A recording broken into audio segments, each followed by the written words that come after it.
اور اس کے ساتھ ساتھ جو ہماری معاشرتی زندگی ہے، چاہے وہ ہماری گھر کی چار دیواری کے اندر ہو یا جو پبلک اسپیسیز ہیں ان میں ہو، کس حد تک ہماری جو مختلف طبقات ہیں زندگی کے، وہ کس حد تک اس میں شمولیت کی ہے، ان کی انکلوژن کس حد تک ہے، اور اس میں کہاں پہ مسائل درپیش ہیں، کیسے ان کو بہتر بنایا جا سکتا ہے۔ تو اگر ہم سب سے پہلے شروع کریں مذہبی حوالے سے، کیونکہ پاکستان میں ایک بہت بڑی میجورٹی تو مسلمانوں کی ہے، لیکن اس کے ساتھ ساتھ بہت سے دوسرے مذاہب کے جو لوگ ہیں، چاہے وہ ہندو مت کے پیروکار ہوں، عیسائی ہوں، سکھ برادری سے ہوں، وہ بھی پاکستان میں بستے ہیں۔ تو ان کا ایکسپیرینس کیا ہے پاکستانی معاشرے میں، ان کا مقام کیا، ان کو ان کا کیوں مقام مل پاتا ہے، ان کا ایکسپیرینس کیا ہے؟ قبل سے ہم شروع کریں گے اس حوالے سے۔ تھینک یو علم، جو سوال آپ نے فریم کیا ہے، تو میرے خیال میں پاکستان میں مثلاً جو مذہبی اقلیتیں ہیں وہ محض 4% ہیں، وہ 4% سے کم ہے۔ آپ اس میں پاکستان میں غالباً 80 لاکھ کے 90 لاکھ کے قریب پاکستان میں مذہبی اقلیتیں بستی ہیں، اور اس میں سب سے بڑی جو مذہبی اقلیت ہے وہ ہندو اقلیت ہے، جو کہ غالباً 5 ملین کے قریب میں رہتی ہے، اور اس کا 92% صرف صوبہ سندھ میں رہتے ہیں۔ ہم جب ریاست کے اندر بات کرتے ہیں کہ ان کو کس طریقے سے ریاست ایکسیپٹنس کیسی ہے، ریاست کے اندر یہ جو ڈائیورسٹی ہے خوبصورتی ہے، بنیادی طور پر دیکھیں کہ اس ملک میں ہونا، میری شناخت ہے اس کی مختلف لیئرز ہیں۔ میں بیک وقت پر میں پاکستانی ہوں، میں سندھی ہوں، میں ہندو ہوں، یہ میرے مختلف شناختوں کے لیئرز ہیں۔ اب بات ہے اس کی ایکسیپٹنس کتنی ہے۔ اس ملک کے اندر آپ جب بات کرتے ہیں کہ میں سندھی ہوں، میں ہندو ہوں، میں ایک اقلیت ہوں اس ملک کے اندر، تو بنیادی کوشچن اٹھتا ہے آپ کی شناخت کے حوالے سے، تو ریاست آپ کو کس طریقے سے قبول کرتی ہے، ریاست کے آپ کے ساتھ رویہ کیا ہے، یہ سارے وہ سوال ہے، سارے جڑے ہوئے سوالات ہیں ہمارے۔ تو میں اس کی تھوڑی مختصر ڈیٹیل میں بات کرنا چاہوں گا کہ دیکھیں اس ملک میں جب آپ یہ تقسیم ہند کے دوران یہ ملک جب تو اس میں یہ بر اعظم جیسا کانٹیننٹ تو اس میں بنٹوارا ہوا، تو ہم وہ لوگ ہیں جنہوں نے سرحد کے اس حصے کو چنا، سرحد کے اس پار ہمارے آبا و اجداد نے چنا۔ سن 47 میں ہمارے آبا و اجداد سرحد کے اس پار نہیں گئے، وہ انہوں نے اس دھرتی کے ساتھ وفا کی اور وہ اس دھرتی پر رہے۔ جب انہوں نے اس وفا کی اس امید کے ساتھ، کیونکہ ہمارے قائد نے ہم سے یہ وعدہ کیا تھا کہ آپ اس ریاست میں آپ کو مساوی حقوق کی یقین دہانی کرائی جائے گی، اس کا میں اس لیے اس دلیل بڑی یہ ہے، قائد اعظم صاحب نے پہلے ہی جو وہ وزارت تھی انسانی حقوق کی، وہ انہوں نے وزارت اپنے پاس رکھی تھی۔ جس قانون ساز اسمبلی، جس پہلی جو دستور ساز اسمبلی تھی، جناح صاحب نے جس سے مخاطب ہو کر 11 اگست کی وہ تاریخ ساز اپنی وہ خطاب جو انہوں نے کیا تھا، ان کی جو صدارت کر رہے تھے وہ سب جوگندر ناتھ منڈل کر رہے تھے، وہ پاکستان کے پہلے قانون کے وزیر تھے، وہ ہندو تھے۔ تو آپ اور پاکستان کے ہمارے دیگر جو وزارتیں، اہم وزارتیں تھیں، قائد صاحب نے وہ وزارتیں پاکستان دیگر اقلیتیں ان کو وزارتیں دی گئی۔ اور اس سے بڑا دلیل یہ ہے کہ یہ ملک جو بنایا گیا تھا وہ ایک اقلیت کے لیے بنایا گیا تھا، وہ مسلمان اقلیت کے لیے بنایا گیا تھا۔ تو آپ یہ ساری چیزیں جب دیکھیں گے تو آپ کو یہ بات سمجھنی چاہیے کہ جب یہ ملک ایک اقلیت کے لیے بنا، مسلمان اقلیت کے لیے بنا، وہ جو مسلمان اقلیت جو ہندو اکثریت ریاست میں رہے تھے، تو وہ مسلمان اقلیت کے ریاست کا بننا، پہلا جو منصب پورٹ فولیو ہیومن رائٹس کا وہ قائد اعظم کے پاس رکھنا، پہلا لا منسٹر کا ایک ہندو کو منتخب کرنا، یہ وہ ساری چیزیں تھی کہ اس ریاست کو بنیادی طور پر ایک ایسی ریاست بنانا چاہ رہے تھے جناح صاحب۔ ان کا جو خواب تھا، ان کا جو انہوں نے ویژوائز کیا تھا کہ کیسی ریاست ہوگی جس میں سب کو مساوی حقوق کی یقین دہانی کرائی جائے گی۔ مگر المیہ یہ ہے کہ اس کے بعد یہ جب سلسلہ شروع ہوتا ہے یہ سارا، تو یہ جب قرارداد مقاصد کو متعارف کرایا جاتا ہے 12 مارچ 1949 کو، کس طریقے سے یہ ریاست مسلم میجورٹی اسٹیٹ سے یہ اسلامائز ریاست بن جاتی ہے۔ یہیں سے میرے خیال میں بعد میں یہ سارے مسئلے آپ کی ریاست کے ساتھ شروع ہوتے ہیں۔ اب آتے ہیں کہ اس ملک میں مذہبی عقیدت کو کس طریقے سے ایکسپٹ کیا جاتا ہے۔ میرے خیال میں آپ نے تو کہا ہندو مت، مگر اکثریت یہاں پر آپ کو یہ سننے کو ملتی ہے آپ تو نان مسلم ہیں، آپ تو غیر مسلم ہیں۔ جب آپ میری شناخت کے ساتھ یہ بنیادی بات، یہ سوال میرا بنیادی سوال، میری بنیادی بات میری شناخت سے جڑ گئے۔ جب آپ کہتے ہیں غیر مسلم ہیں، اردو میں غیر اس کو کہا جاتا ہے جو آپ کا اپنا نہیں ہے، جو پرایا ہوتا ہے۔ یا انگلش میں اگر پریفکس نان ہم یوز کرتے ہیں دس از سمپلی نیگیشن, یہ کسی چیز کی نفی ہے. یہ جیسے آپ مثال لے لیں کہ ایک چیز اویلیبل ہے نان اویلیبل ہے, یا ایک چیز آپ یہ کہیں گے سینس ہے دوسرا نان سینس ہے, تو نان تو آپ کی فوراً نیگیٹ کرتا ہے. تو آپ نے سارے مطلب کہ باقی شناخت اس ملک میں مسلمان رہتے ہیں, باقی جو بھی ہے جس طرح کہتے ہیں نا کہ وہ دالچینی ہے الائچی ہے گرم مسالہ باقی سارا گرم مسالہ ہے, تو آپ نے ہمیں صرف گرم مسالے کے پیکٹ میں ڈال دیا ہے, باقی سارے نان مسلم ہیں. تو میرے خیال میں ہماری شناخت کا ہونا ضروری ہے. اس میں آپ نے کبھی بھی آپ ادھر باہر رہے ہیں, آکسفورڈ میں رہے ہیں, رفیع صاحب رہے ہیں, ڈاکٹر اشتاق صاحب رہے ہیں, تو آپ کو کبھی بھی آپ یورپ میں تھے, آپ انگلینڈ میں تھے, آپ کو کبھی کسی نے یہ نہیں کہا آپ نان کرسچین ہیں, کبھی آپ نے سنا ہے آپ نان جیو ہیں, کبھی آپ نے سنا نہیں. مگر ایک ہمیں سننے کو ملتا ہے آپ نان مسلم ہیں. نہیں بھائی, ہماری یہ شناخت ہے, اس کو پہچانا جائے, اس کو ریکگنائز کیا جائے. بنیادی شناخت جب آپ کو دیں گے اس کے بعد ہم حقوق کی بات کریں گے, کیونکہ اس بنیادی شناخت کے کوشچن سے آپ کا پورا نیریٹو فارم ہوتا ہے. پورا جو ریاست کا جو بیانیہ ہے اس کے اندر آپ کو ایکسکلوڈ کیا جاتا ہے, کیونکہ جب آپ کا اس کے بڑا کوشچن دوسرا یہ کہ جب میرے خیال میں جب ریاست بنی تھی یہ ریپبلک ریاست تھی, جب اس کو اسلامائز کیا گیا تو اس کے بعد نعرہ لگتا ہے اکہتر کے بعد کہ پاکستان کا مطلب کیا, لا الہ الا اللہ. تو ٹھیک ہے ہم اس نعرے کی ایکسپٹنس بھی کرتے ہیں, اس کو قبول کرتے ہیں, مگر اس نعرے میں مجھے یہ بتائیں کہ میں اپنے آپ کو کہاں دیکھتا ہوں. یہ جو بنیادی طور پر یہ جو بائنری ہے اس بائنری کو ہمیں دیکھنے کی ضرورت ہے کہ پاکستان کا مطلب کیا, لا الہ الا اللہ محمد رسول اللہ. یہ تو مسلمان کے لیے تو ہے, مگر یہ ہندو اپنے آپ کو ریلیٹ کہاں کر رہا ہے اس ریاست کے اندر. ہمیں اس ریلیٹیوٹی کی امپلیکیشن کرے آپ, میں تو اپنے آپ کو ریلیٹ نہیں کر پاتا ہوں کئی جگہوں پر. تو یہ کئی سارے ادنا چیزیں ہیں کہ ہمیں بنیادی طور پر ریاست کی جو اونرشپ ہے, ریاست ہمیں اون کرے, اس کی جو ایکسپٹنس ہے. پھر آتے ہیں کہ ایک جگہ پر آپ کا آئین کہتے ہیں کہ آپ اس شہر میں بنیادی طور پر آپ کے سارے مساوی حقوق ہیں, آپ یکساں شہری ہیں, آپ ایکول سٹیزنز ہیں. کیا ایکول سٹیزن ہونے کے ناطے وہی آئین وہی دستور ہمیں یہ نہیں کہتا ہے کہ آپ اس ملک میں وزیر اعظم نہیں بن سکتے ہیں, آپ صدر نہیں بن سکتے ہیں. یہ تو چھوڑیں, آپ تو ضلع کے سے عام عہدے پر ڈپٹی کمشنر نہیں بن سکتے. میرے خیال میں قانونی اس پہ قدغنی نہیں ہے میرے خیال میں کوئی, مگر کانسٹیٹیوشن یہ تو امبارک ہوا ہے نا ہمارے اوپر کا اس ملک میں ایک بسنے والی مذہبی اقلیت خواص کا تعلق ہندو مت سے ہو, مسیحی ہو یا پھر سکھ ہو, وہ اس ملک میں کتنا بھی سوچ لے وہ آپ کا اس ملک میں صدر یا وزیر اعظم نہیں بن سکتا ہے. یہ میں ذاتی مثال دوں, ایک چھوٹی بھانجی ہے تو وہ کہتی ہے میں نے بیٹا کیا بنے گا, ماموں میں وزیر اعظم بنوں گی. میں چھوٹی میری 7 سال کی بھانجی کو کیا بتاؤں, بیٹا آپ کتنا بھی سوچنا وزیر اعظم آپ کے آنے والے شاید جنریشن نہیں بن سکتی اس ملک کے اندر. مگر سوال یہ کیا خطرہ ہے آپ کو, کپل دیو آپ کا کتنا بڑا ایکٹیوسٹ بن جائے, میں کانسٹیٹیوشن ون کر لوں گا زیادہ سے زیادہ, اس کے بعد میں کیا مجھے وزیر اعظم سوچ سکتا ہے 3% 4% اس ملک میں ٹوٹل اقلیت بستی ہے, میرے طرف سے 2% اقلیت سے 2% اقلیت سے کیا خطرہ ہے, کیا اس خطرے کی بات کہ آپ نے اس میں آئین میں لا کے لکھ دیا کہ ہندو نہیں بن سکتا ہے. ویسے بھی نہیں بن سکتا ہوں میں, کتنا بھی میں سوچ لوں, میں سرگودا میں آ کے کتنا اچھا کام بھی کر کے وزارت بھی لے لوں, اتنا ہلکا بھی بنا لوں, پھر بھی وزیر اعظم نہیں بن سکتا. تو بننے کی تو کوئی ہے ہی نہیں چیز. مگر یہ اچھی بات ہوتی ہے, کم سے کم میرے خوابوں کے اوپر ایک تالا نہ ہوتا, میری 6 سالہ بھانجی 7 سالہ بھانجی ہے, اس کے خوابوں پر یہ تالا نہ ہوتا کہ وہ وزیر اعظم اس ملک کی نہیں بن سکتی. تو میرے خیال میں یہ وہ چیزیں جس پر آپ کو ایک احساس ہوتا ہے, آپ اس ملک میں شاید دوسرے درجے کے شہری ہیں, آپ کا جو رویہ ہے اسٹیٹ مدرلی رویہ آپ کا ریاست کا ہے. میرے خیال یہ رویہ نہیں ہونا چاہیے.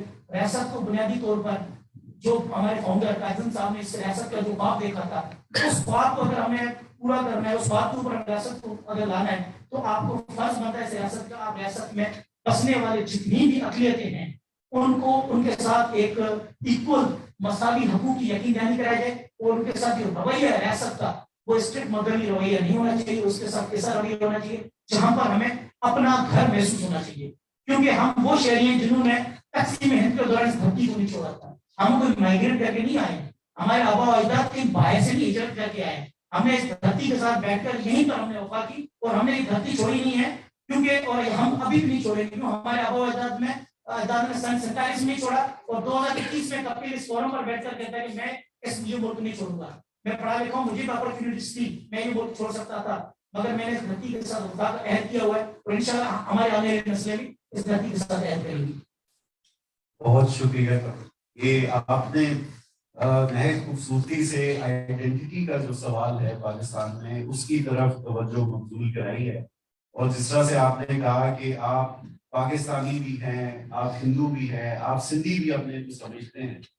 تو ایک تو یہ ہے کہ پاکستان جو ہے مختلف جو آئیڈینٹیز ہیں ان کا ایک مجموعہ ہے، ایک خوبصورت گلدستہ ہے. ایک رائے یہ بھی ہے، لیکن ایک دوسری رائے یہ ہے کہ ہم سب کو صرف پاکستانی ہونا چاہیے، نہ کوئی اور شناخت جو ہے وہ اتنی نمایاں اس کو کرنے کی ضرورت نہیں ہے. اور ہم اگر سب پاکستانی، اچھے پاکستانی، تو کیا یہ ایک متھ ہے؟ ہم رفیع اللہ کاکڑ صاحب کی طرف جائیں گے کہ پاکستان کی جو اسٹرکچرل کمپوزیشن ہے، جس میں مذاہب بھی ہیں، جس میں مختلف لسانی گروہ بھی ہیں، تو کیا ان آئیڈینٹیٹیز کو نگیٹ کر کے کوئی اچھی معاشرہ یا ریاست ہم قائم کر سکتے ہیں؟ کیا مختلف لسانی یا ریلیجیس گروپس کا ہونا ایک ریاست میں، یہ اس ریاست کے لیے کیا میننگ ہے؟ Is it a good thing؟ کیا یہ ایک بری بات ہے؟ کیسے ہم اس کو؟ بہت شکریہ عدنان صاحب، آپ کا شکریہ، سرگودا لٹریری فیسٹیول کے آرگنائزرز کا شکریہ، ڈاکٹر صاحب کا بہت شکریہ کہ آپ نے ہمیں یہ اعزاز بخشی، کہ ہمیں دعوت دی ہے. ڈاکٹر نے بہت اچھی باتیں کی اور بہت تلخ حقائق ہیں. میرے خیال سے یہ جو آئیڈینٹی، ملٹیپل آئیڈینٹیز کا سوال ہے اور ڈائیورسٹی کا سوال ہے، گڈ تھنگ اور بیڈ تھنگ، اس کو سمجھنے کے لیے بریف بیک گراؤنڈ ہمیں جو نیشن اسٹیٹ کا یہ موجودہ کانسیپٹ ہے اس کو سمجھنا ہے. 17ویں صدی میں جب یہ ویسٹفیلین سسٹم بنا، موجودہ نیشن اسٹیٹ کا کانسیپٹ وہاں سے آیا، اور اس وقت نیشن اسٹیٹ کا جو کانسیپٹ تھا وہ بڑا نیرولی ڈیفائنڈ تھا، اور وہ ڈیفینیشن یہ تھی کہ ہر قوم کی اپنی ایک ریاست ہونی چاہیے. اور قوم کی جو ڈیفینیشن تھی، چونکہ یہ یورپ میں اس کا ظہور ہوا، تو یورپ میں اس وقت جو ملک بنے ویسٹفیلین سسٹم کے تحت، اس میں سے اکثر جو نیشنل باؤنڈریز تھی دے الائنڈ ود اسٹیٹ باؤنڈری. تو وہ کچھ عرصے کے لیے تو بڑا اچھا چلا، لیکن جیسے ہی باقی ڈیولپنگ ورلڈ میں پرٹیکولرلی اور اس پروسیس میں زیادہ زور تب پکڑا پوسٹ ورلڈ وار 2، جب ڈی کولونائزیشن کا پروسیس سٹارٹ ہوتا ہے، آل آف اے سڈن بہت سارے نئے ممالک وجود میں آتے ہیں. تو 20th سینچری میں یہ nation state system under stress آیا. وہ اس لیے آیا کہ نمبر ون، بہت ساری ایتھنیکلی ریلیجیسلی ڈائیورس ایسی کمیونٹیز تھی کہ جن میں وہ بہت سائز میں چھوٹی تھی، جس کے لیے ایک الگ الگ اسٹیٹ شاید وائبل نہیں تھا یا افورڈیبل نہیں تھا. اور ان لائک ویسٹرن یورپ جہاں پہ قومیں رہ رہی تھی اور ان کی ایک ہی کامن زبان تھی، آپ کو ایک شہر میں ملٹیپل زبانیں بولنے والے لوگ، مختلف مذاہب کو فالو کرنے والے لوگ ملنے لگے. تو جس کی وجہ سے وہ جو نیشن اسٹیٹ کا وہ کانسیپٹ تھا وہ انڈر اسٹریس آیا، وہ چیلنج ہوا. اور پوسٹ ورلڈ وار 2 کے بعد in particular when all of a sudden a number of dozens of countries emerged on the map of the world as a result of the process of decolonization. اور یہ سارے third world countries تھے جن میں ethnic اور religious اور tribal diversity تھی. تو نیشن اسٹیٹ کا کانسیپٹ اس پہ اس طرح سے چل نہیں سکتا تھا. As a result nation state کا کانسیپٹ ایوالو ہوا. اس ایوولوشن میں دو امپورٹنٹ ڈیولپمنٹس ہوئی ہے 20th سینچری میں. سب سے امپورٹنٹ ڈیولپمنٹ یہ ہوئی کہ نیشن یا نیشنلزم کا کانسیپٹ ایوالو ہوا، چینج. اور وہ نیشن یا نیشنلزم کا کانسیپٹ جو تھا وہ صرف ریشیل یا لسانی بنیادوں سے ہٹ کے وہ ایک سنگولیرٹی سے وہ پلورالٹی پر گئی. پلورلسٹ کنسیپشن آف نیشنلزم جو ہے وہ مضبوط ہوتے گئے، اور اس میں جو آخری ہمارے پاس قابل قبول ڈیفینیشن وہ یہی آئی، اور وہ یہ کہ امیجنڈ کمیونٹی ہے نیشن. ہر کوئی جو اپنے آپ کو کسی بڑے گروہ کا حصہ سمجھتا ہو، ایسوسیٹ کر سکتا ہو، دیٹ از یہ نیشن کی ڈیفینیشن کافی ہے. تو یہ تمام پابندیاں یا بعض ہٹا دی گئی کہ آپ کی وہی زبان بولنا، آپ کا وہی مذہب ہونا کوئی ضروری، یہ چیزیں ہو تو اچھی بات ہے، لیکن نہ بھی ہو. نیشن جو ہے وہ بڑا فلوئڈ کانسیپٹ ہے، اور اس میں وہ پلورلزم، ایک پلورلسٹ کنسیپشن آف نیشنلزم آیا اور یہی سروائیو کیا جیسی جن ممالک نے ترقی کی. تو number one nation state system کی سروائیول میں پہلا وہ تھا کہ the concept of nationalism evolved from singularist understanding to a more pluralist basis. دوسرا چینج یہ ہوا کہ جو پولیٹیکل انسٹیٹیوشنز ہیں وہ ایوالو ہوئے. آپ دیکھیں 20th سینچری میں فلرش کر گئی ہے فیڈرل سسٹم دنیا میں, پرٹیکولرلی پوسٹ ورلڈ وار 2. وہ اس لیے کہ ایتھنک ڈائیورسٹی اور فار دیٹ میٹر کوئی بھی ڈائیورسٹی مینجمنٹ کے لیے جو روایتی پولیٹیکل سسٹمز ڈیزائن کیے گئے وہ ناکام ہوتے ہوئے نظر آئے. تو جو نئے سسٹمز جن کی جو فلرش ہوئے, جن کی گروتھ ہوئی, وہ systems تھے which were based on the concept of power sharing and distribution of resources among the different groups living in a particular country or region. تو اس میں no surprise کہ federalism جو ہے آپ دیکھیں کہ federalism, the number of countries that adopted the federal system after the World War II was significantly increased ہوا, اور وہ again اس کی وجہ یہ تھی to manage and accommodate diversity. تو یہ اس کی ایک وہ تاریخ ہے. اچھا, اب اس کے بعد اگر 21st سینچری میں ہم دیکھیں تو آپ کے سوال پہ اصل اس پہ بات آتی ہے کہ کیا ڈائیورسٹی, چاہے وہ religious who, tribal who, ethnic who, is it a curse or a blessing for a country? Does it inherently lead to poor economic growth? Does it inherently lead to conflict? یا ethnically diverse, religiously diverse countries بھی ترقی کر سکتے ہیں؟ جو موجودہ اس وقت اس موضوع پہ لٹریچر موجود ہے اور جو دنیا کی مثالیں ہیں وہ بہت واضح ہے. اور وہ واضح نمبر ون یہ ہے, اور یہ آج کا سب سے بڑا اس سوال کا ٹیکر ہے کہ diversity is not inherently a bad thing, it is not a curse. There are dozens of examples of diverse countries which have made remarkable economic and political progress over the past decade. تو یہ inherently بری چیز نہیں ہے. اچھا, اگر inherently بری چیز نہیں ہے تو پھر ہمارے پاس diverse countries میں دونوں طرح کی examples موجود ہے کہ جنہوں نے ترقی کی ہے اور جو conflict میں پھنسے رہے ہیں, جو پیچھے رہے ہیں. So what makes the difference? Difference اس میں بناتا ہے کہ کوالٹی آف پولیٹیکل انسٹیٹیوشن. اگر آپ کے پولیٹیکل انسٹیٹیوشنز انکلوسیو ہے, پاور شیئرنگ کے بلٹ ان میکینزمز رکھتے ہیں, آپ کے مائنورٹی گروپس کے لیے پروٹیکشن رکھتے ہیں, وہ ان ممالک میں ethnic diversity has been a blessing, been a source of development. اور جنہوں نے پلورلسٹ نیشنلزم کو پروموٹ کیا ہے, جن کا کانسیپٹ آف نیشنلزم جو ہے وہ جس طرح ابھی کپل نے بتایا, یا کہ جس طرح ہمارا جو انفارچونیٹلی جو نیشن بلڈنگ کا پروجیکٹ ہے, ہم نے ایک سنگولر اس میں اردو لینگویج اور مذہب کی دو پلرز کی بنیاد پہ ہم نے اس کو ٹاپ ڈاؤن ماڈل کے تھرو امپوز کرنے کی کوشش کی. وہ ناکام بھی ہوا اور ابھی تک نیشن بلڈنگ کا ہمارا پروجیکٹ کامیاب نہیں رہا ہے. تو یہ جو دو چیزیں ہیں, they make a difference. Whether diversity becomes a source of conflict or becomes a constraint on economic development or not, یہ دو important چیزیں ہیں.